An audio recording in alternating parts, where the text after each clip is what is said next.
To enjoy this episode of Forensic Tales ad-free, check us out on Patreon. Patreon.com/Forensic Tales. Forensic Tales discusses topics that some listeners may find disturbing. The contents of this episode may not be suitable for everyone. Listener discretion is advised. In the early morning hours of December 6th, 2004, a woman was attacked inside her apartment in Knoxville, Tennessee. An intruder entered the home looking for car keys. When he didn't find them, he went into the woman's bedroom and stabbed her. She managed to escape the apartment, running down 2 flights of stairs, knocking on neighbors' doors for help. No one answered. She collapsed a short time later and died from her injuries. DNA was left at the scene, but at the time, it wasn't enough to identify a suspect. This is Forensic Tales, episode 321, The Murder of Johnia Berry.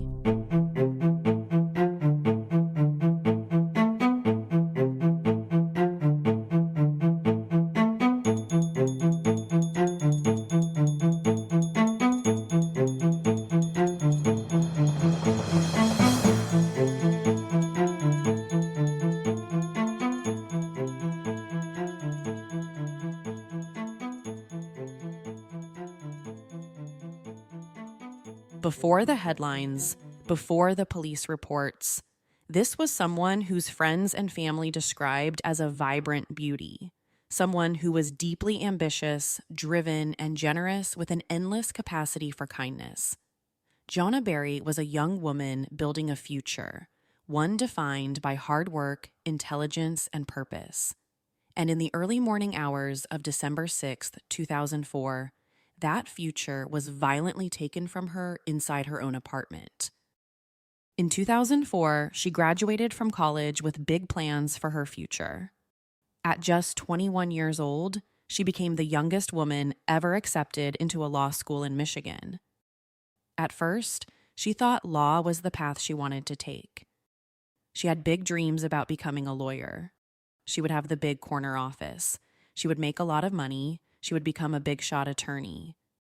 But after only a few weeks, she realized it wasn't where her heart was. That's something a lot of young people her age can relate to. You go to college thinking about plan A, but eventually go with plan B. And that's what college is for. It's all about finding yourself and discovering the kind of person you want to be when you grow up. She eventually decided that she wanted to become a child psychologist. Those who knew her say her life revolved around children. She babysat whenever she could, loved working with kids, and felt drawn to helping them in meaningful ways. It wasn't just a career choice, it was personal. So becoming a child psychologist seemed to be the perfect fit for her.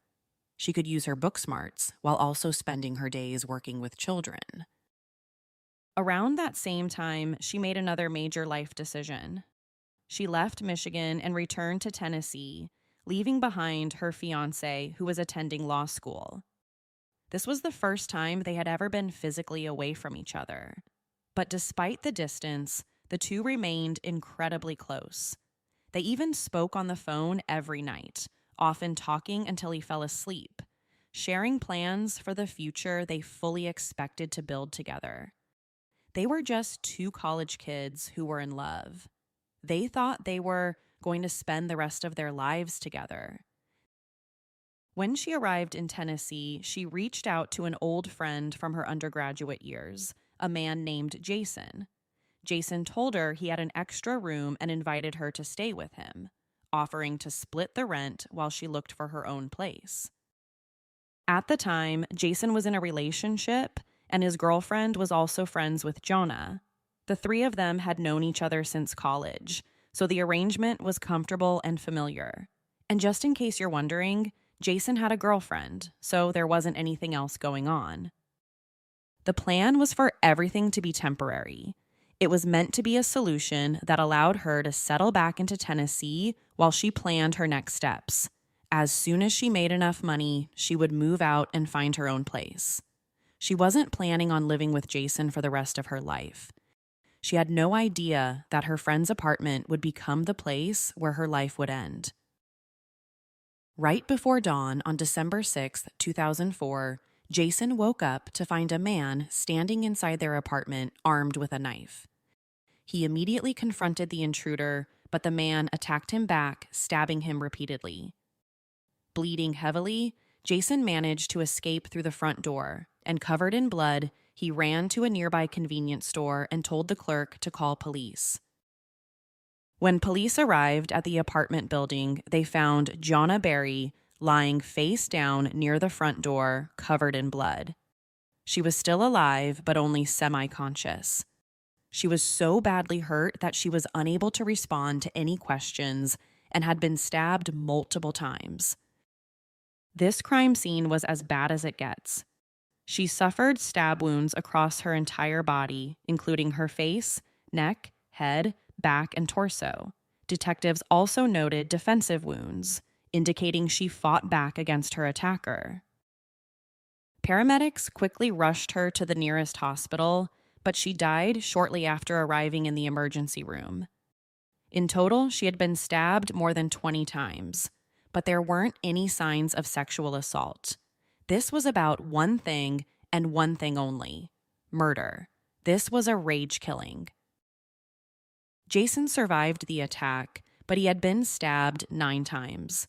But there was something about his wounds that raised some red flags.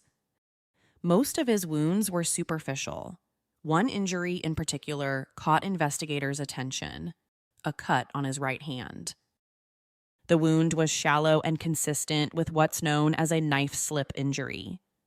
During a stabbing, especially when hands are bloody or sweaty, the attacker's hand can slide off the handle and onto the blade itself, causing a superficial cut. It's an injury more commonly seen on the person holding the knife than the person being attacked. But that wasn't the only thing that raised questions. Number 1, there were no signs of forced entry into the apartment. None of the windows or locks had been broken, and nothing was actually stolen. Number 2, the murder weapon was a kitchen knife taken from inside the home, so the killer didn't bring anything with him. He entered that apartment unarmed. And number 3, the number of stab wounds. She had been stabbed 26 times. Most people would argue that's overkill. It seemed almost impossible to think that a stranger could do something like this. Police knew that Jason had been inside the apartment at the time of the attack. They also knew his injuries were far less severe than those of his roommates. So faced with those crime scene details, detectives focused their attention on him. Very quickly, Jason became the primary suspect. The murder stunned everyone who knew her. Friends and family described her as kind, generous, and deeply driven, someone who simply didn't have enemies. There was nothing in her life that suggested she was at risk for violence like this. And yet, the attack was exceptionally brutal. The number of stab wounds, the force involved, and the sheer violence of the crime left investigators struggling to understand how something so horrific could happen to someone so universally loved. Back at the scene, investigators began piecing together what her final movements may have looked like. There were 3 distinct blood trails inside the apartment, 1 leading out the back door and 2 out the front. Blood was also found on the doors of neighboring apartments. Investigators believed she had gone door to door, desperately trying to get help. But no one answered. When police notified her family, they were completely stunned. They couldn't think of a single person who would want someone like her dead. But the police couldn't leave any stone unturned. They had to consider everyone a possible suspect. They even looked at her fiancé. But he was quickly accounted for. He was confirmed to be in Michigan at the time of the murder, so it would have been impossible for him to be the killer. So he was never considered an official suspect. With no signs of forced entry, a weapon taken from inside the apartment, and Jason present during the attack, investigators focused their attention squarely on him. All eyes were on the roommate. He was taken in for questioning, during which he agreed to fully cooperate with investigators. He even walked detectives through the apartment and described in detail what he said happened that night. He came across as someone who wanted to help. According to Jason, he went to bed around midnight. Hours later, he said he was awakened by Johnia screaming. He told police that she had a history of sleepwalking and sometimes suffered from really bad nightmares. So at first, he thought that might be what was happening, but he still decided to check on her. Jason's bedroom was located right next door to hers, and when he opened his door and stepped into the hallway, he said he was immediately confronted by a man inside the apartment. According to Jason, the man pushed him backward, causing him to fall. He told detectives that the attacker then began stabbing him. Jason said he curled into a fetal position on the floor, trying to protect himself as the man continued the attack. He claimed that at some point he was able to kick the attacker in the groin. That gave him an opportunity to escape. He ran out of the apartment as fast as he could and fled the scene to get help. As investigators listened to Jason's account, one question remained front and center. Would his version of events match what the crime scene and the forensic evidence would ultimately show? On the blade of the murder weapon, investigators discovered a partial bloody fingerprint, but the print couldn't be lifted from the knife, so crime scene technicians documented it using high-resolution photographs. But even with those images, the fingerprint was essentially useless. It had been smeared by blood and lacked enough distinct ridge detail to be entered into any fingerprint database. So the print couldn't be used to identify or eliminate a suspect. It was another piece of evidence that existed, but couldn't yet speak. Inside Jason's bedroom, investigators found a partial shoe print left behind on a piece of cardboard lying on the floor. The print was documented and sent to the FBI, which maintains the largest shoe print database in the world. The system, nicknamed Soul Searcher, contains more than 30,000 images of shoe soles. Unlike traditional databases that rely on direct one-to-one comparisons, Soul Searcher works differently. Instead of matching a specific shoe, the system analyzes patterns and shapes on the sole. Investigators aren't looking for an exact shoe, they're looking to determine the general brand or make. The software compares design characteristics such as circles, squares, rectangles, zigzag lines, wave patterns, and other repeating shapes found in the tread. Those patterns can help narrow down the type of shoe worn by the attacker, and in some cases lead to a particular suspect. When the shoe print was entered into the database, the system returned 32 potential matches.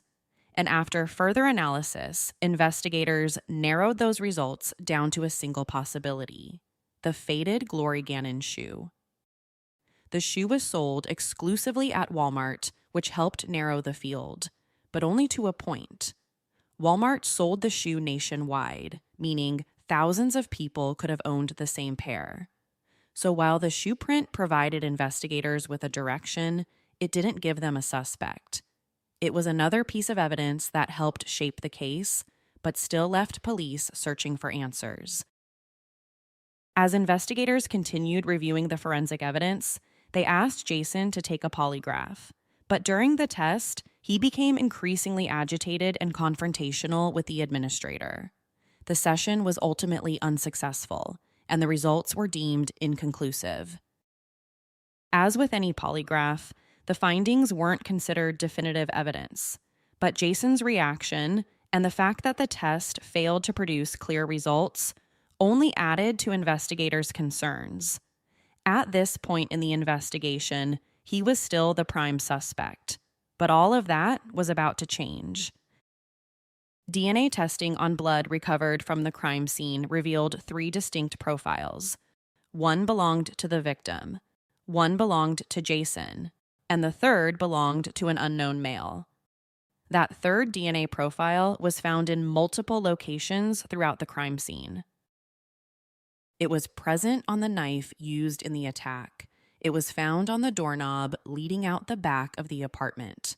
And droplets of blood matching that profile were discovered along the back stairwell. So the presence of the unknown male's DNA, especially in areas consistent with an exit route, seemed to support Jason's claim that an intruder had been inside the apartment. Around that same time, investigators took another look at Jason's polygraph, and it was discovered that the examiner had failed to follow several standard testing protocols. Even more concerning, the results had been misinterpreted. When the polygraph data was reviewed correctly, investigators determined that Jason had actually passed the examination. And with the DNA evidence pointing to an unknown male and the polygraph no longer raising red flags, police began to move away from Jason as a suspect. For the first time since the attack, the investigation's focus shifted. Maybe the roommate was telling the truth. Maybe he was just another victim. It's a new year and time to get back to feeling like yourself. If losing weight is one of your 2026 goals and you're ready to make progress you can count on, then Weight Loss by Hers might be the right fit for you. Through Hers, you're connected with a medical provider who determines if treatment is right for you. If prescribed, your treatment plan is personalized to support you in reaching your goals. Plus, you can access a range of treatment options like oral medication kits or GLP-1 injectables. They even offer the convenience of completely online care with licensed providers on the other side, who learn your story and create a personalized plan to deliver healthy progress you can maintain. These are results you can count on. Feel like your best self again? Visit forhers.com/tales to get a personalized, affordable plan that gets you. That's forhers.com/tales, forhers.com/tales. Weight Loss by Hers is not available everywhere. Compounded drug products are not approved or evaluated for safety, effectiveness, or quality by the FDA. Prescription required. See website for full details, important safety information, and restrictions. Actual price depends on product and plan purchased. Detectives worked with Jason to create a composite sketch of the attacker. Using specialized software, a technician entered Jason's description into the system, refining the image step by step. Jason reviewed each version until he felt the composite accurately reflected the man he had seen inside the apartment. He described the attacker as a white male, approximately 5'8", around 180 pounds. But one detail stood out more than the rest. He told investigators the man had unusual eyes, a distinctive shape he described as resembling a teardrop or pecan. Police released the image to the public, airing it repeatedly on local news stations night after night, and the response was immediate. Tips poured in. Each lead was documented and followed up on, as investigators remained hopeful that forensic evidence, particularly DNA, would ultimately identify the killer. But when the unknown male DNA profile was entered into CODIS, no matches were found. But that wasn't entirely surprising. CODIS has limitations. It doesn't include juvenile profiles, and it only contains DNA from individuals who have been convicted, or in some cases, arrested for certain crimes. Anyone outside those categories wouldn't show up in the system. Then, police received what they believed was their strongest lead yet. A tip pointed them toward a 19-year-old man named Michael Percival. For the first time in months, investigators felt they may be closing in on the person responsible. Michael Percival lived about 2 miles from the apartment where the attack happened. Police also learned he had been involved in criminal activity in the area, including burglaries. When officers went to pick him up, Percival was barefoot. He asked police to retrieve his shoes for him. And when detectives took possession of the shoes, one investigator immediately noticed something that stopped her cold. They were faded Glory Gannon shoes. The tread pattern on the soles appeared to match the partial shoe print recovered from the crime scene. The design, the shapes, the overall wear, it all looked consistent with what had been left behind in the apartment.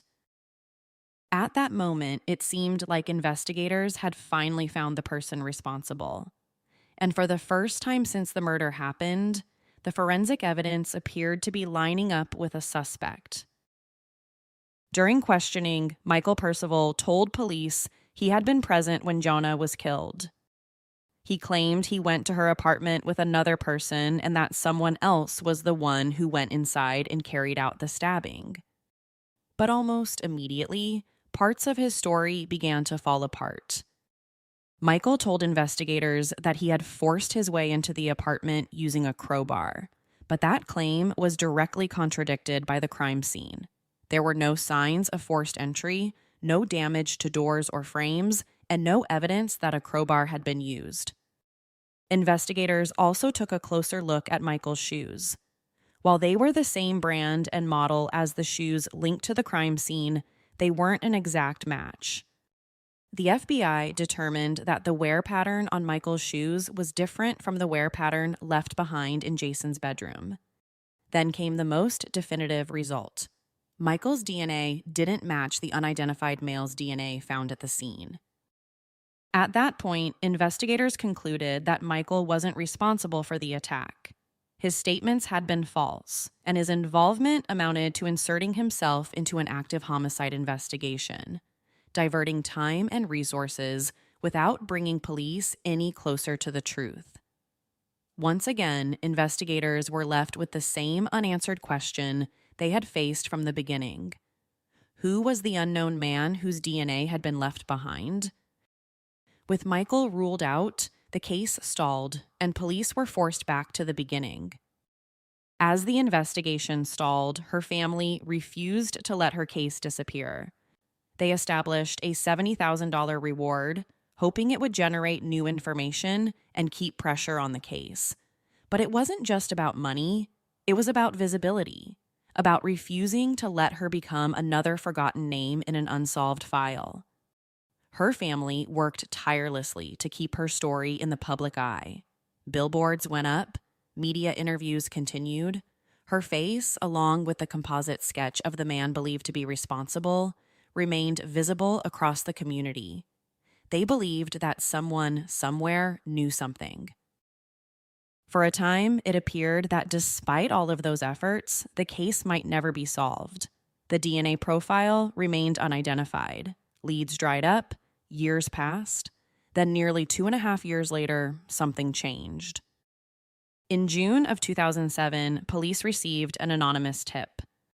The caller suggested investigators take a closer look at a 22-year-old man named Taylor Olson. What immediately caught investigators' attention was his resemblance to the composite sketch. The facial features, the eyes in particular, were strikingly similar. And Olson wasn't a stranger to the police. He had a juvenile record and had previously been linked to minor crimes, including breaking into cars. Nothing violent, nothing that would immediately suggest he was capable of committing such a brutal attack. In fact, investigators would later say he didn't fit the profile of what they imagined the killer would look like. But after years of unanswered questions, the resemblance was too close to ignore. By this point, nearly 2 years had passed since the murder, and investigators knew something important. Even if they were on the right track, it was unlikely the killer had held on to the exact shoes he wore that night or any other obvious physical evidence. When police began looking into Taylor Olson, they learned he no longer had the shoes investigators were interested in, but multiple people close to him said he owned them at the time of the murder. According to investigators, both Olson's mother and his ex-girlfriend recognized the shoe brand and style and told police he wore them around the period when the crime happened, but that he didn't have them anymore. It wasn't a perfect piece of evidence. It couldn't place him inside the apartment by itself. But in a case where the shoe print had already narrowed to a very specific model, it mattered, especially when paired with what investigators cared about most: DNA. Police obtained a DNA sample from Olson and sent it to the lab for comparison against the unknown male profile found at the scene. And then they got the call they'd been waiting for. The lab reported that Olson's DNA matched the unidentified male DNA recovered from the crime scene, DNA that had been found on the knife and along the suspected exit path, including the back door area and the back stairwell. In September 2007, Taylor Olson was arrested for murder. Investigators also noted something else when Olson was in custody: linear scars on his hand, injuries that, according to police, could be consistent with a hand slipping onto the blade of a knife during a stabbing. At first, Olson denied everything. He told police they had the wrong person, that the lab must have made a mistake, and insisted he hadn't been there. But as the questioning continued, his story shifted. Eventually, Olson admitted he had been in the area that night. He claimed he was out looking for something to steal, specifically car keys. He said he came across the apartment's back door and it was unlocked, so he went inside. And at some point, he made his way into her bedroom. From there, Olson offered an explanation that investigators and later prosecutors didn't accept. Olson claimed that Johnia attacked him with a knife and that what happened next was self-defense. According to police, he became emotional and began crying as he described it. But prosecutors argued the evidence told a very different story. Their theory was that Olson found an unlocked apartment and entered, intending to steal. Once inside, he picked up a kitchen knife from the apartment, either to threaten someone if he was confronted or because he believed it would help him control the situation. Prosecutors believed that when Olson entered the bedroom, Johnia woke up, and in that moment, everything escalated. They argued, he panicked, and instead of fleeing, he attacked.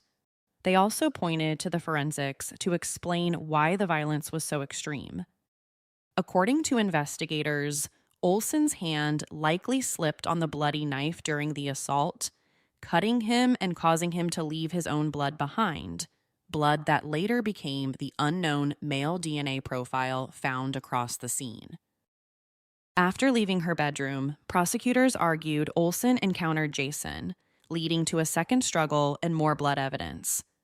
Investigators also believed the shoe print discovered in Jason's room, left on the piece of cardboard, was made during this phase of the attack, as the intruder moved through the apartment and out. And in the state's view, the cumulative evidence painted a consistent picture.